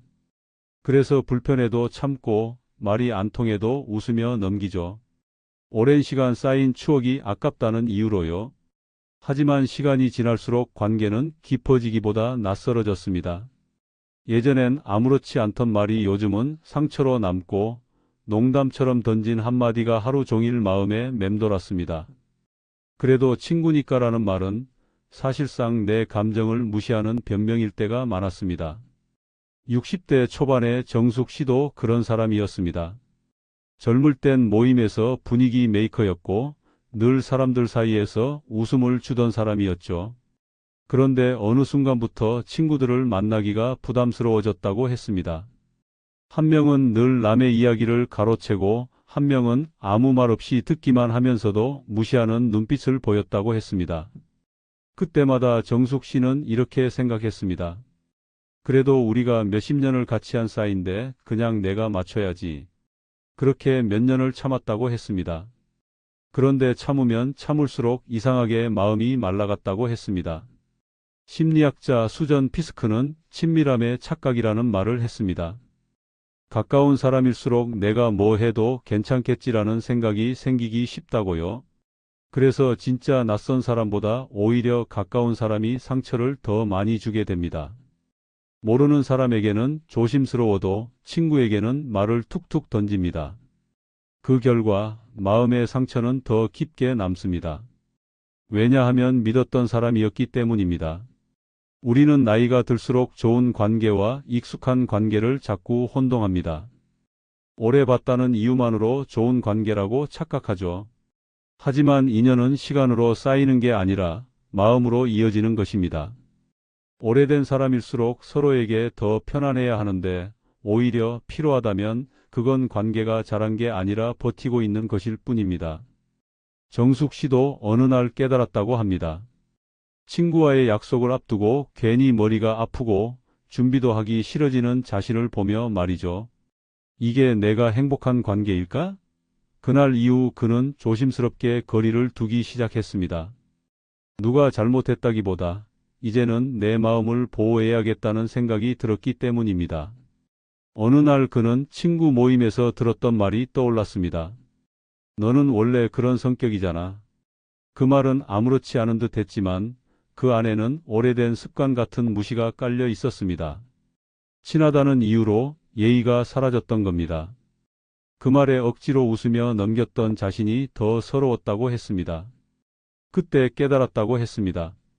친밀감은 예의를 대체할 수 없다는 것을요. 사람 사이에서 가장 무서운 건 싸움이 아닙니다. 서서히 무너지는 존중입니다. 작은 무례가 쌓이고 미안하다는 말이 사라지고 고마움이 당연해지는 순간 그 관계는 이미 금이 간 겁니다. 하지만 우리는 그 금을 외면하고 그래도 친구니까라며 스스로를 속입니다. 그렇게 마음의 균열은 깊어지고 결국 나만 지쳐갑니다. 한 심리 연구에서는 이런 결과가 있습니다. 오랜 친구 사이의 대화일수록 감정의 피로감을 느낀다는 응답이 40대보다 60대에서 2배 이상 높았다고 합니다. 이유는 단순했습니다. 젊을 때는 공감으로 연결된 관계였지만 나이가 들수록 기억으로만 이어진 관계가 늘어났기 때문입니다. 즉, 지금의 나보다 과거의 나로 연결된 인연일수록 피로해지는 겁니다. 사람은 변하지만 관계는 예전 자리에 멈춰 있으니까요. 우리가 지켜야 할 관계는 오래된 사람이 아니라 지금의 나와 맞는 사람입니다. 말이 통하고 마음이 편하고 만나고 나서도 기분이 좋아지는 사람. 그런 사람이 곁에 몇 명 있으면 충분합니다. 그게 인생 후반부의 행복이라고 저는 믿습니다. 그렇다고 해서 모든 인연을 끊으라는 말은 아닙니다. 다만 그래도 친구니까라는 말 뒤에 숨어서 내 마음을 희생하고 있다면 그건 인연이 아니라 의무입니다. 관계를 유지하기 위해 자신을 지우는 일은 결국 누구도 행복하게 만들지 못합니다. 관계는 서로를 살려야 관계입니다. 가끔은 그런 생각을 합니다. 왜 우리는 오래된 인연일수록 더 어렵게 대할까요? 새로 만난 사람에게는 친절하면서도 오래된 친구에게는 무심하게 대합니다. 아마 익숙함이 예의를 삼켜버렸기 때문일 겁니다. 그래서 저는 이제 이런 기준을 세웠습니다. 내가 그 사람 앞에서 자연스럽게 웃을 수 있는가? 그 한 가지 질문이면 충분했습니다. 웃음이 줄어드는 관계라면 그건 이미 경고 신호였습니다. 누군가는 이렇게 말했습니다. 좋은 인연은 나를 편하게 하고 나쁜 인연은 나를 변하게 만든다. 나이 들수록 우리는 더 단단해지는 대신 더 여려집니다. 그래서 마음을 다치지 않으려면 관계의 선택이 더 중요해집니다. 지금 이 순간에도 그래도 친구니까라며 마음을 눌러두고 있는 분이 계시다면 그 관계는 이미 점검이 필요할지도 모릅니다. 관계는 한쪽이 계속 참는 순간부터 균형을 잃습니다. 참는 사람은 결국 말없이 멀어지고 남은 사람은 그 이유조차 모른 채 자신이 피해자라고 느낍니다. 그래서 관계는 싸움보다 침묵으로 무너집니다. 오래된 인연이라서 끊지 못했던 그 마음, 사실은 정이 아니라 미련일지도 모릅니다. 진짜 인연이라면 잠시 거리를 두어도 끊어지지 않습니다. 오히려 서로의 공간을 존중하며 더 단단해집니다. 지금 떠오르는 얼굴이 있으신가요? 만나면 반가운데 헤어지면 괜히 마음이 허전해지는 사람. 아니면 만나기 전부터 피곤해지는 사람. 아마 오늘 이 이야기는 그 사람을 떠올리게 할지도 모르겠습니다. 어쩌면 그게 마음이 내는 신호일지도 모릅니다. 내가 이제는 나를 먼저 지켜야 할 때라는 신호 말입니다. 친하니까 괜찮겠지. 이 말처럼 위험한 말이 또 있을까요? 우리는 종종 그 말 한마디로 수많은 무례를 용서했습니다. 하지만 나이 들어서 깨닫게 됩니다. 진짜 친한 사람은 나를 편하게 대하지 않습니다. 나를 존중해서 조심스럽게 대합니다. 예의 없는 사람은 멀리 있는 타인이 아니라 오히려 가장 가까운 사람일 때가 많았습니다. 윤희 씨는 올해 62이었습니다. 오래 알고 지낸 친구가 있었는데 모임만 하면 꼭 윤희 씨의 이야기를 가볍게 놀리듯 꺼냈습니다. 넌 원래 눈치 없잖아. 아유, 그 성격 아직도 안 고쳤니? 다들 웃으며 넘겼지만 윤희 씨는 웃을 수가 없었습니다. 처음엔 장난이라고 생각했지만 이상하게 집에 돌아오는 길마다 기분이 가라앉았습니다. 내가 뭘 그렇게 잘못했지? 이게 그냥 농담일까? 그렇게 마음속에 쌓인 작은 불편함이 어느 날엔 진짜 상처가 되었습니다. 가까운 사이라 예의를 생략해도 된다고 믿는 사람, 그건 착각이었습니다. 친밀감이 깊어질수록 오히려 더 배려해야 하는데 대부분의 사람은 반대로 행동했습니다. 심리학자 데이비드 브룩스는 이를 친밀함의 피로현상이라고 불렀습니다. 가까운 관계일수록 상대를 안다고 착각하기 때문에 말을 함부로 하게 된다는 것입니다. 상대가 상처받을지도 모른다는 생각은 사라지고 내가 느끼는 감정이 중심이 되어버립니다. 그래서 친한 친구에게는 마음을 놓지만 동시에 가장 깊은 상처를 받게 됩니다. 윤희 씨는 그 친구를 탓하지 않았습니다. 다만 시간이 지나면서 스스로를 탓하기 시작했습니다. 내가 예민한가? 내가 유난스러운 걸까? 그런데 그건 예민함이 아니라 존중을 잃은 관계에서 느끼는 자연스러운 불편함이었습니다.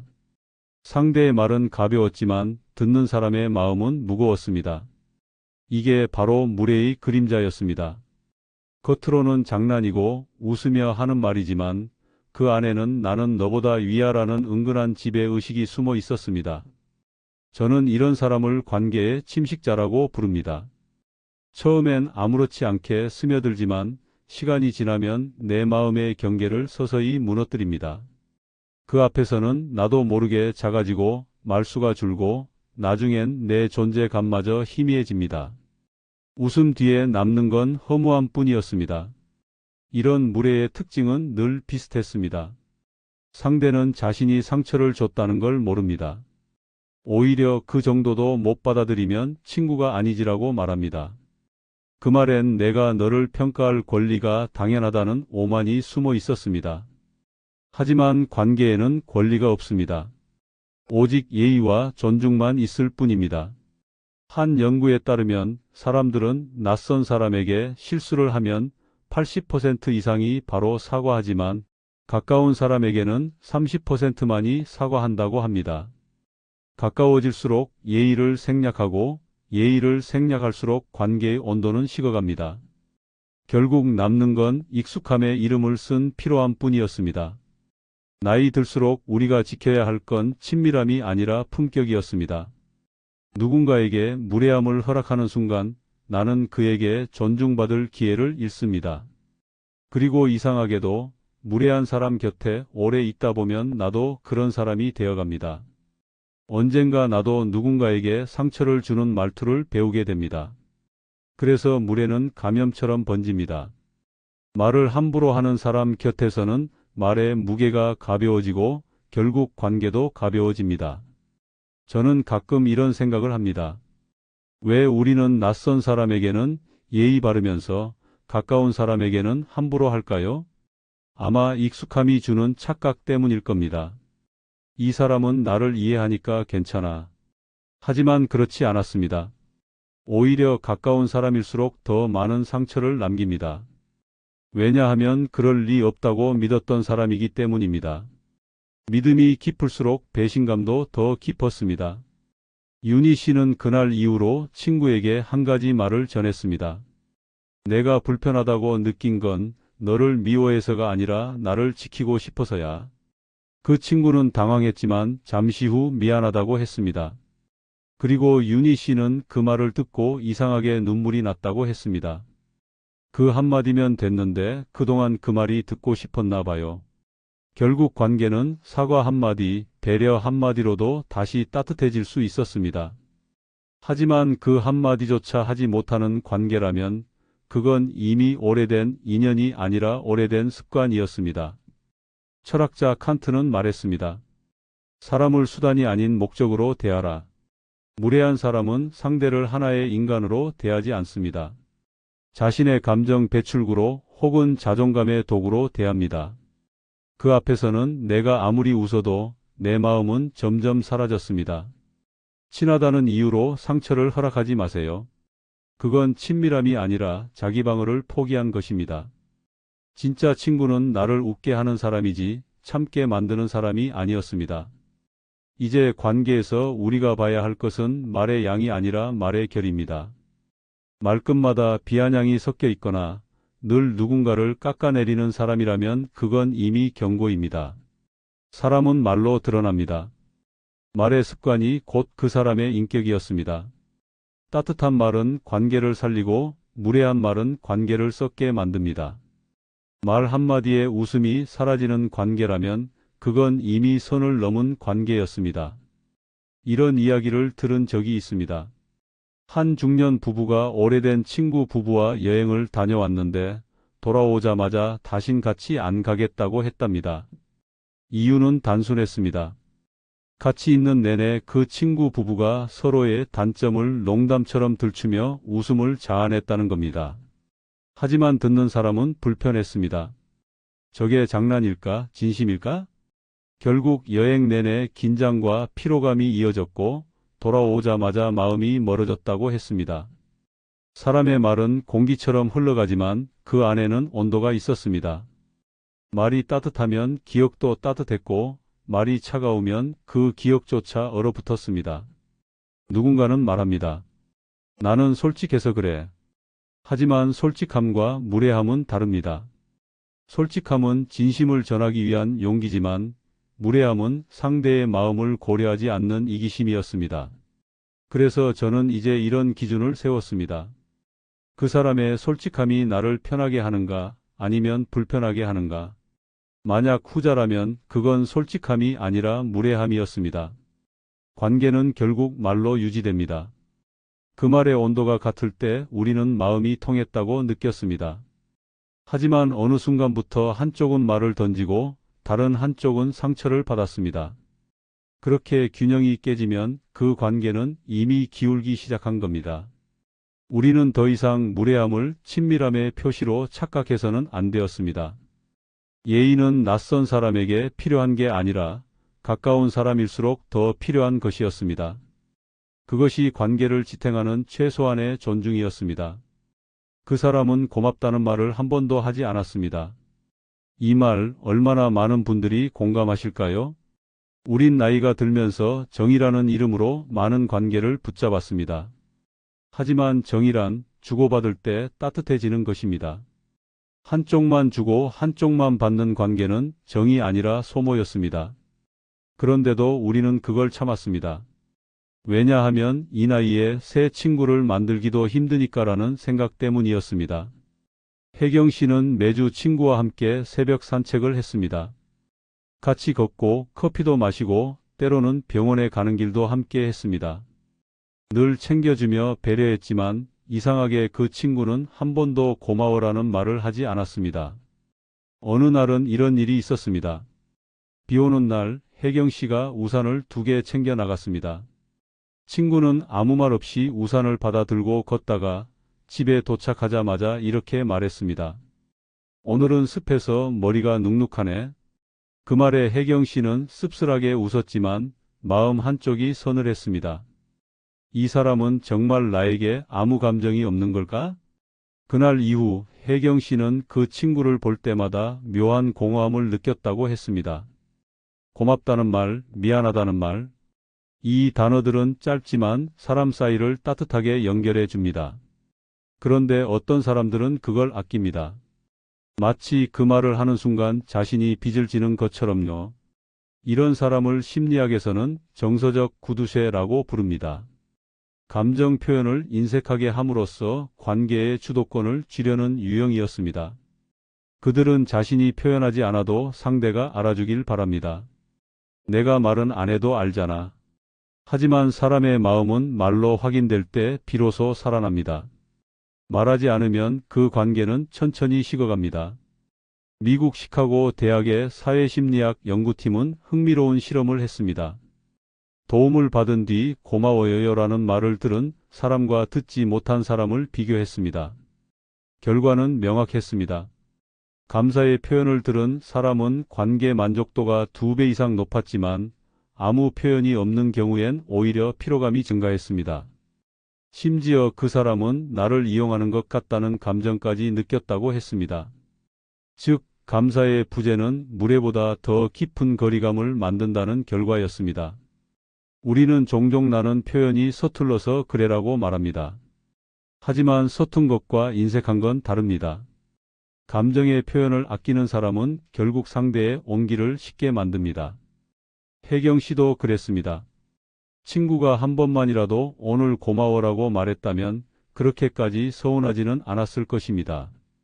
그 한마디가 없었기 때문에 그녀의 마음은 점점 말라갔습니다. 그리고 어느 날 함께 걷던 길에서 문득 이런 생각이 들었다고 했습니다. 내가 왜 이렇게 외롭지? 그건 친구가 없어서가 아니라 감정을 나눌 사람이 없어서 느끼는 외로움이었습니다. 정서적 구두쇠의 무서움은 바로 여기에 있었습니다. 그들은 관계를 유지하면서도 감정을 나누지 않습니다. 겉으로는 다정하지만 마음의 문은 닫혀 있습니다.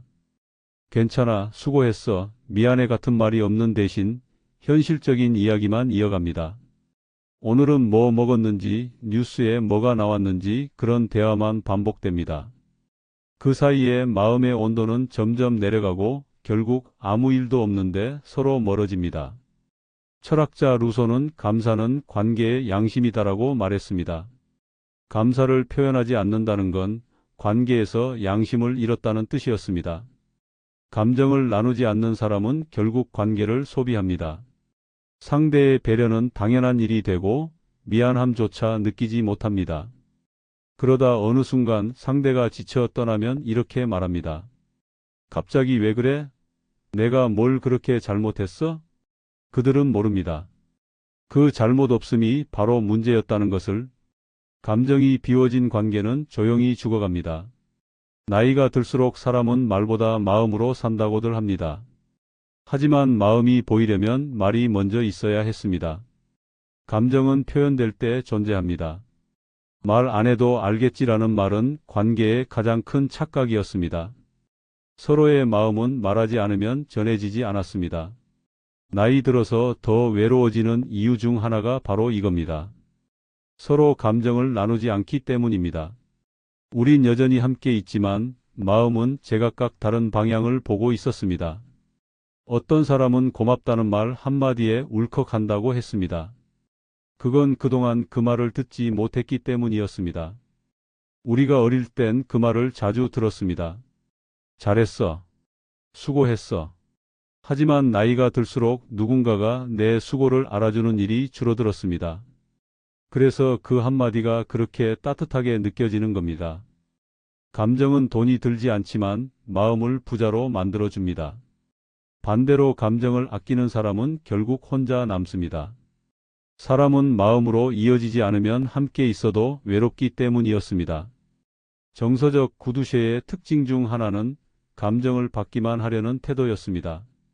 내가 기분이 좋을 때만 연락하고 힘들 땐 잠적합니다. 내 얘기를 들어줄 땐 고맙지만 정작 상대가 힘들 땐 듣지 않습니다. 그건 교류가 아니라 일방적인 소모였습니다. 그런 관계는 결국 한쪽만 지칩니다. 그리고 그 지친 사람은 언젠가 문득 깨닫게 됩니다. 내가 이 관계를 위해 얼마나 애썼는지. 그 순간부터 마음은 멀어집니다. 사람의 관계는 갑자기 끊어지는 게 아니라 말하지 않은 서운함이 쌓여 끊어지는 것이었습니다. 우리가 인생 후반부에 배워야 할 관계의 지혜는 표현의 미학이었습니다. 감정은 표현하지 않으면 사라집니다. 말로 다 할 수 없어서가 아니라 말하지 않으면 존재조차 잊히기 때문이었습니다. 고맙다, 미안하다, 수고했다. 이 단순한 세 마디가 관계의 숨통을 틔워줍니다. 감정을 나누지 않는 사람은 결국 사랑도, 우정도, 신뢰도 잃습니다. 혜경 씨가 산책길을 혼자 걷게 된 이유도 그 친구가 변해서가 아니라 감정을 주지 않아서였습니다. 그래서 저는 이제 이런 기준을 세웠습니다. 그 사람과 함께 있을 때 내 마음이 살아나는가? 만약 아무 말이 없는데도 괜히 공허하고 함께 있어도 혼자인 느낌이 든다면 그건 관계가 아니라 감정의 사막이었습니다. 사람 사이의 온기는 돈으로 채워지는 게 아니라 말 한마디로 피어납니다. 감정을 주지 않는 사람과 오래 있으면 결국 나도 말이 사라집니다. 그건 나이 들어서 겪는 외로움이 아니라 표현을 잃은 마음의 굶주림이었습니다. 그 사람한테 좋은 일이 생기면 이상하게 나까지 마음이 불편했습니다. 이런 기분 느껴보신 적 있으셨을 겁니다.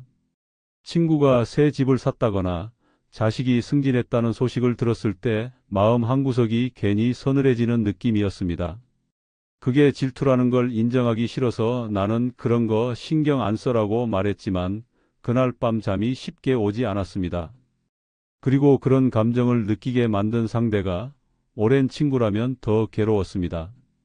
이건 단순한 부러움이 아니었습니다.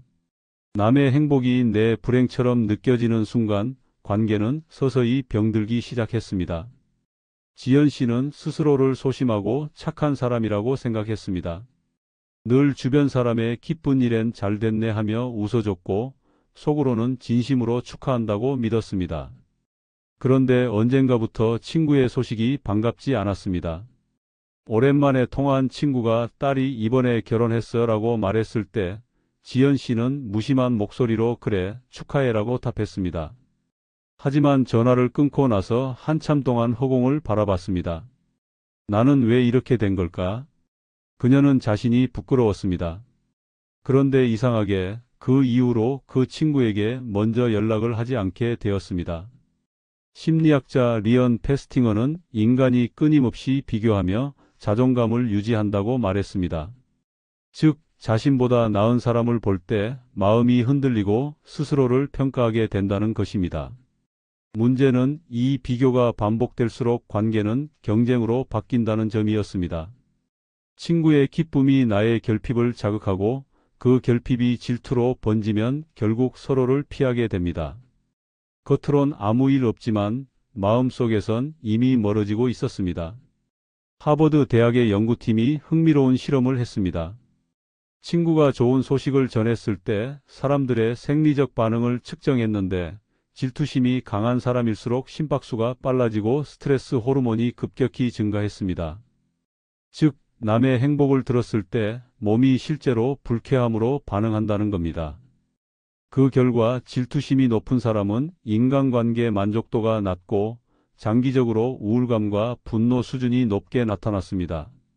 결국 질투는 단순한 감정이 아니라 관계를 좀먹는 독이었습니다. 질투는 소리 없이 퍼졌습니다. 칭찬을 삼키게 만들고 박수를 아끼게 했습니다. 친구가 잘 되는 걸 보면서 좋겠다라고 말했지만 속으로는 나는 왜 안 될까라는 생각이 스쳤습니다. 그 생각은 곧 냉소가 되었고 냉소는 거리감이 되었습니다. 질투의 문제는 감정을 숨길 수 없다는 데 있었습니다. 표정과 말투, 사소한 반응 하나하나에 그 감정이 스며듭니다. 그래서 아무리 축하해라고 말해도 상대는 느낍니다. 이 사람은 진심이 아니구나. 그렇게 신뢰는 금이 가기 시작했습니다. 사람의 마음은 참 묘했습니다. 남보다 잘 될 때는 죄책감을 느끼고 남이 잘 될 때는 초라함을 느꼈습니다. 그 두 감정 사이에서 우리는 자주 흔들렸습니다. 하지만 나이 들수록 깨닫게 됩니다. 진짜 행복은 비교가 아니라 평온에서 온다는 것을요. 질투심이 강한 사람은 항상 바깥 세상을 기준으로 자신을 평가했습니다. 그래서 혼자 있을 때 더 불안했습니다. 남이 없으면 자신이 빛나지 않는다고 느꼈기 때문이었습니다. 저는 이런 사람을 자주 봤습니다. 만나면 늘 남의 이야기를 하는 사람. 누가 이번에 집을 샀대. 그 사람은 남편 보기 좋다더라. 이런 말 속에는 부러움이 아니라 묘한 경쟁심이 숨어 있었습니다. 그들은 타인의 기쁨 속에서 불안을 느끼고 타인의 실패 속에서 안도했습니다. 그런 관계는 절대 건강할 수 없었습니다. 왜냐하면 서로의 행복을 응원하지 못하는 관계는 결국 서로의 불행을 키우기 때문이었습니다. 쇼펜하우어는 질투는 마음을 좀먹는 독이며 그 독은 침묵 속에서 가장 깊이 퍼진다고 했습니다. 그 말이 딱 맞았습니다. 질투는 겉으로는 드러나지 않지만 그 사람의 말과 행동에 배어 있었습니다. 남이 좋은 일을 겪으면 대수롭지 않게 넘기고 남이 실패하면 위로하는 척하면서 속으로는 안도했습니다. 그런 사람 곁에 있으면 내 마음도 병들었습니다.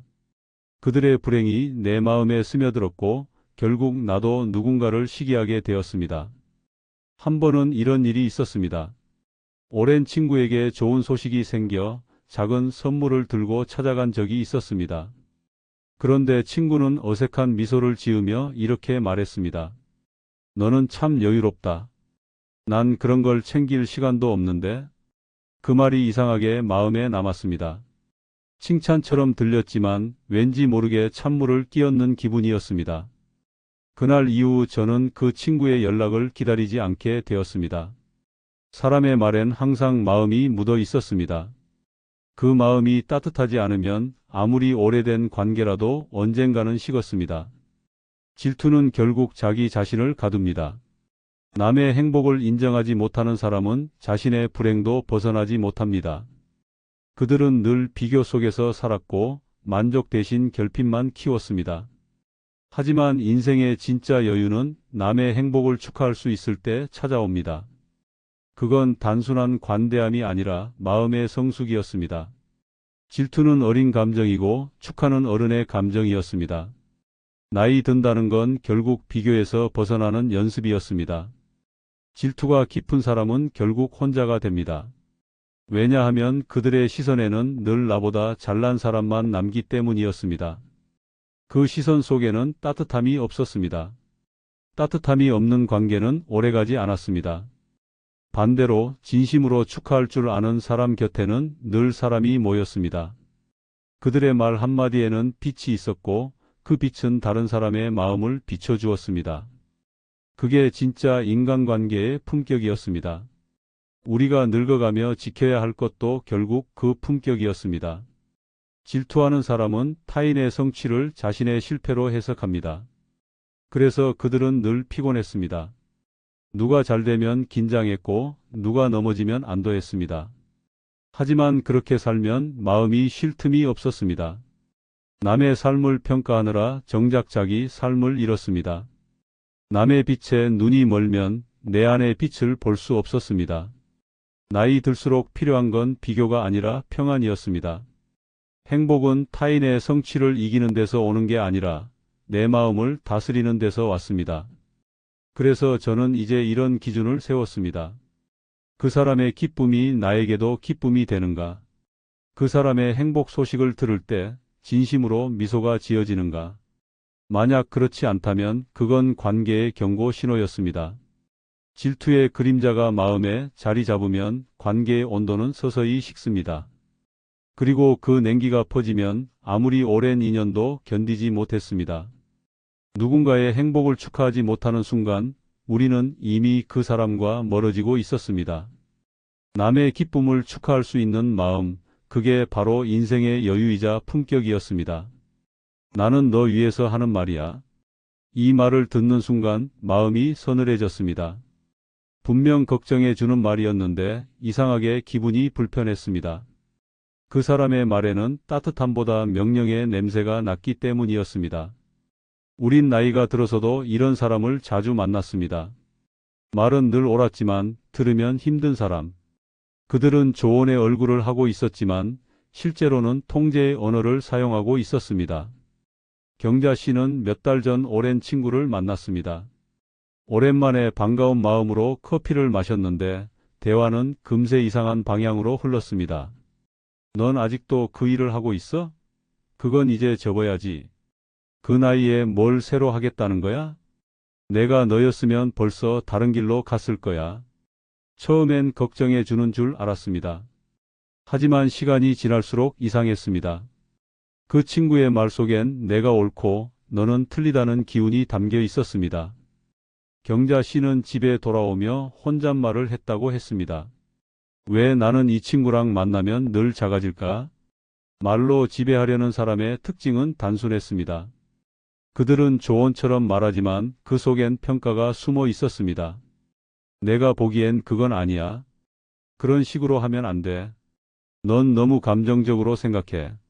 이런 말의 구조는 상대에게 선택의 여지를 주지 않았습니다. 대화는 조언이 아니라 지시처럼 들렸습니다. 그리고 묘하게도 그런 말을 자주 듣다 보면 스스로의 판단이 틀렸다고 느껴지기 시작했습니다. 그게 언어의 지배였습니다. 심리학자 데보라 테너는 이런 현상을 언어적 우위 본능이라 불렀습니다. 사람은 무의식적으로 대화 속에서 자신이 더 똑똑하고 경험이 많고 옳다는 걸 보여주려는 욕구를 갖는다고 했습니다. 이 본능이 강한 사람일수록 대화를 공감이 아닌 승부로 인식했습니다. 그래서 내가 너보다 더 잘 알아라는 태도가 자연스럽게 섞여 버렸습니다. 결국 상대는 대화 속에서 조언을 듣는 사람이 아니라 지적을 받는 사람이 되어 버렸습니다. 저는 이런 말을 자주 듣습니다. 나는 솔직해서 그래. 그건 다 내가 잘 되길 바래서 하는 말이야. 하지만 그 말 뒤에는 늘 내 기준으로 너를 바꾸고 싶다는 의도가 숨어 있었습니다. 진심 어린 조언이라면 마음이 가벼워져야 하는데 이런 말은 이상하게 마음이 무거워졌습니다. 그건 조언이 아니라 판단이었습니다. 노스웨스턴 대학의 심리학 연구팀이 비슷한 실험을 했습니다. 같은 내용의 충고라도 이건 잘못됐어라는 말로 들을 때보다 이건 이렇게 해보면 어때? 라는 식으로 제안했을 때 상대가 느끼는 신뢰감과 수용도가 2배 이상 높게 나타났습니다. 결국 말의 온도가 관계의 깊이를 결정하는 것이었습니다. 말로 상대를 통제하려는 사람은 온도를 잃은 사람입니다. 그들의 말은 맞을 수도 있었지만 따뜻하지 않았습니다. 그래서 옳은 말인데도 듣기 싫었습니다. 통제형 조언의 무서운 점은 그것이 천천히 사람의 자존감을 무너뜨린다는 것입니다. 처음엔 그럴 수도 있겠다 하며 넘겼지만 반복될수록 나는 왜 늘 부족할까? 라는 생각이 스며듭니다. 그리고 결국 스스로의 판단을 믿지 못하게 됩니다. 그건 단순한 대화가 아니라 심리적 지배였습니다. 말로 누군가의 인생을 평가하고 그 평가를 조언이라 포장하는 사람. 그건 친구가 아니라 인생의 심판관이었습니다. 경자 씨도 그런 지배의 언어 속에서 자신을 잃었습니다. 그 친구는 늘 내가 너보다 인생을 먼저 살아봤잖아라고 말했습니다. 그 말 한마디가 경자 씨를 가만히 묶어두었습니다. 내가 뭘 몰라서 이런가? 저 사람 말이 맞을지도 몰라. 그렇게 자신의 선택이 점점 작아지고 결국엔 자기 삶에 대한 확신도 줄어들었습니다. 그게 말의 힘이었습니다. 말은 사람을 세울 수도 있었고 쓰러뜨릴 수도 있었습니다. 철학자 쇼펜하우어는 사람을 설득하려 하지 말고 그가 스스로 깨닫게 하라고 했습니다. 하지만 통제하려는 사람은 상대가 깨닫는 걸 기다리지 않았습니다. 그들은 당장 바꾸길 원했습니다. 그래서 말을 던졌고 강요했고 결과적으로는 관계를 무겁게 만들었습니다. 말로 통제하는 사람 옆에선 생각이 작아지고 감정이 억눌리고 결국 자신이 틀렸다고 믿게 됩니다. 그건 조언의 형태를 한 폭력이었습니다. 언어로 지배하는 사람들은 공통점이 있었습니다. 그들은 늘 자신의 방식만 옳다고 믿었습니다. 그래서 남의 경험을 들으려 하지 않았습니다. 대화는 상호작용이 아니라 일방통행이었습니다. 그들에겐 상대의 이야기를 듣는 귀가 없었습니다. 듣는 대신 판단했습니다. 그건 아니야. 그렇게 하면 손해야. 이런 말이 쌓일수록 상대의 마음은 다쳤습니다. 결국 남는 건 나는 늘 틀린 사람이라는 피로감뿐이었습니다. 나이 들수록 이런 관계는 더 힘들었습니다. 젊을 때는 그래, 저 사람 말도 일리가 있지 하며 넘겼지만 인생 후반부엔 그런 말 한마디에도 쉽게 상처가 났습니다. 왜냐하면 이제는 누구의 인정을 받기보다 그저 있는 그대로 존중받고 싶었기 때문이었습니다. 그런데 말로 통제하는 사람은 그 존중을 빼앗았습니다. 그 앞에서는 내가 아무리 열심히 살아도 늘 부족했습니다. 그들의 말은 상대의 마음을 채우지 못하고 비워냈습니다. 진짜 조언은 판단이 아니라 동행이었습니다. 그럴 수도 있지. 그렇게 생각할 수도 있겠네. 이 두 마디면 충분했습니다. 그 말에는 우월감이 없고 이해가 있었습니다. 그런 말을 듣는 사람은 위로받았습니다. 말의 내용보다 말의 태도가 관계를 따뜻하게 만들었습니다. 나이 들어서 가장 편한 사람은 말이 많은 사람이 아니라 말이 따뜻한 사람이었습니다. 조용히 내 이야기를 들어주고 다 옳지 않아도 내 선택을 존중해주는 사람. 그 사람 앞에서는 마음이 평안했습니다. 반면 말로 가르치려 드는 사람 곁에서는 늘 긴장했습니다. 그건 대화가 아니라 신문이었습니다. 우리는 더 이상 그런 언어의 지배를 견딜 이유가 없었습니다. 말로 통제하려는 사람의 특징은 늘 마지막 말이 자기 입에서 끝난다는 것이었습니다. 그들은 대화를 마무리하며 내 말이 맞잖아로 정리했습니다. 하지만 인생은 누구의 말로 정리되는 게 아니었습니다. 모두가 각자의 방식으로 살아가는 겁니다. 그걸 인정하지 못하면 결국 혼자 남았습니다. 말은 사람을 묶을 수도 있었지만 풀 수도 있었습니다. 이제는 누가 옳은지를 따지는 말보다 서로의 마음을 풀어주는 말이 필요했습니다. 황창현 신부님 말씀을 가슴 깊이 되새기기 위해 다시 한번 반복 재생하겠습니다. 시작기도 바치고 강의 시작하도록 하겠습니다. 성부와 성자와 성령의 이름으로 아멘. 주님께서는 심판자이시고 차별 대우를 하지 않으신다. 그분께서는 가난한 사람을 차별하지 않으시고 부당한 대우를 받은 사람의 기도를 들어주시리라. 그분께서는 고아의 간청을 무시하지 않으시고 과부가 쏟아놓는 하소연을 들어주신다. 과부의 눈물이 그 뺨에 흘러내리고 눈물을 흘리게 한 자를 거슬러 그가 부르짖지 않겠느냐. 영광이 성부와 성자와 성령께 성부와 성자와 성령의 이름으로 아멘. 네, 반갑습니다.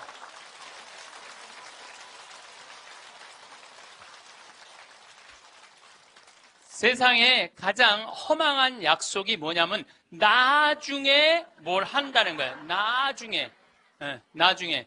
제가 여러분들한테 강의 때 이렇게 말씀드렸어요. 여러분들 여행은 가슴이 떨릴 때 가야지 다리가 떨릴 때 가면 안 됩니다. 기억나세요?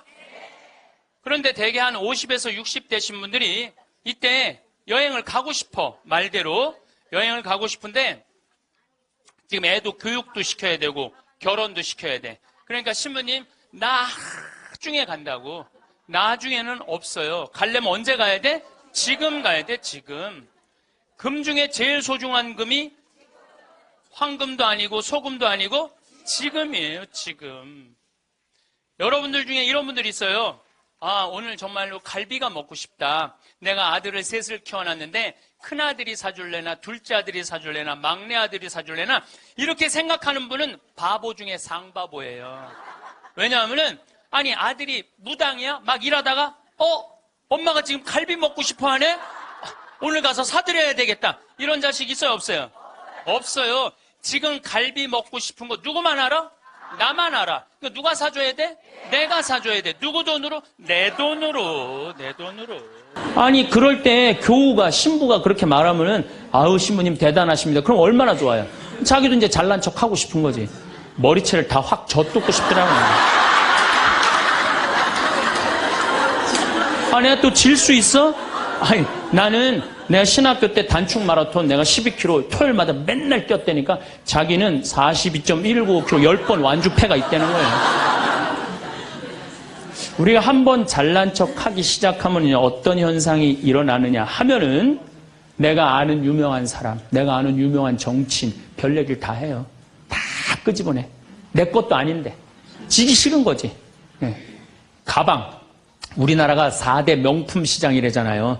가방도 보면 막 300만 원짜리 막 들고 다니는 자매들 많죠. 남편 월급이 300만 원인데 그걸 가방으로 바꿔갖고 한 달 내내 들고 다니는 거야. 한 달 내내. 예. 아니 내가 밍크 코트를 하나 샀어. 밍크 코트를 샀는데 이거 한번 1000만 원짜리인데 이거 입고 한번 성당에 나가야 되는데 이놈은 지구 온난화 때문에 왜 이렇게 겨울에 안 추워? 응? 제발 좀 추워야지 한번 입고 나가는데 그래갖고 그냥 밍크 코트 입고 기다리다가 1월 말에 어떻게 하고 입고 나가면 속에는 그냥 민소매, 소대나시 입고 그냥 치마 입고 그리고 그냥 밍크 코트 입고 나가는 사람들 많아요. 제가 우리 앞으로 뭐 내년 1월 15일 날 전력이 뭐 샷다운 된다고 그러잖아요. 예. 그런데 보면은요, 호텔이나 백화점에 겨울에 가보면요, 다 반팔 입고 다녀요. 정신 나간 거죠. 예. 가진 척. 그냥 겨울에 벗고 다니는 게 가진 척 하는 거 아닌데. 예. 아는 척, 가진 척. 이거 다 해서 뭐 하고 싶어요? 잘난 척 하고 싶은 거예요. 여러분들 제일 꼴보기 싫은 게 뭐예요? 잘난 척 하는 거죠? 예. 이쁜 여자들이 그냥 이쁜 척 하는 거. 이거 진짜 꼴보기 싫은 거죠. 예. 근데 이쁘지도 않은데 이쁜 척 하면 더 꼴보기 싫죠?